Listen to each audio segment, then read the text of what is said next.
महविश इस सारे वाक़े के बाद शदीद हैरत और बेचैनी का शिकार हो जाती है। उसके दिल में पहले ही एक अनजाना सा खौफ मौजूद था और अब वो खौफ हकीकत बनता दिखाई दे रहा है। वो महसूस कर रही होती है कि महनूर आहिस्ता आहिस्ता ज़ैन के दिल में अपनी जगह बना चुकी है और ज़ैन की तवज्जो अब बार बार उसी की तरफ जा रही है। ज़ैन की हर बात, हर फिक्र में महनूर का जिक्र उसे अंदर ही अंदर जला रहा होता है। वो खुद से सवाल करती है कि आखिर ऐसा क्या है महनूर में जो ज़ैन उसके लिए इतना हसास हो गया है, और यही सोच उसे मज़ीद बेचैन कर देती है। दूसरी तरफ महनूर बिल्कुल मुख्तलिफ कैफियत में होती है। वो खुद को इस सारे मामले का जिम्मेदार समझ रही होती है। उसके दिल पर एक बोझ सा है कि उसकी वजह से ज़ैन की मंगनी का खूबसूरत फंक्शन ख़राब हो गया और उसे सब कुछ छोड़कर उसे अस्पताल ले जाना पड़ा। इसी एहसास जुर्म के साथ वो ज़ैन से माफ़ी मांगती है।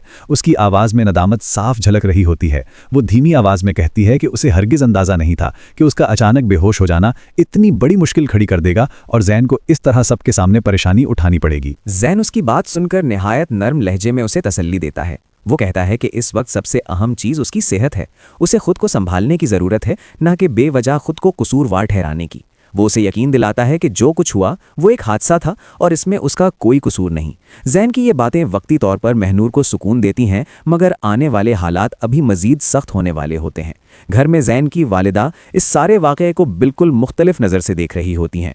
वो इस बात को कबूल करने के लिए तैयार ही नहीं होती कि महनूर बेकसूर है।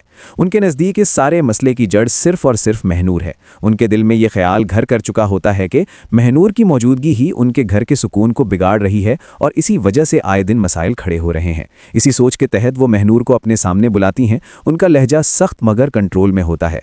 वो कहती हैं कि वो जानती हैं बज़ाहिर इसमें महनूर का कसूर नहीं, लेकिन इसके बावजूद वो अब उसे इस घर में मज़ीद नहीं रख सकती। वो वाज़ेह अल्फाज में कहती हैं कि उसकी मौजूदगी से घर के माहौल पर बुरा असर पड़ रहा है और वो ये ख़तरा मज़ीद बर्दाश्त नहीं कर सकती। वो महनूर को हिदायत देती हैं कि वो जल्द अज जल्द अपने लिए कोई और जगह तलाश करे। ये अल्फाज महनूर के लिए किसी सदमे से कम नहीं होते। उसके पांव तले ज़मीन निकल जाती है।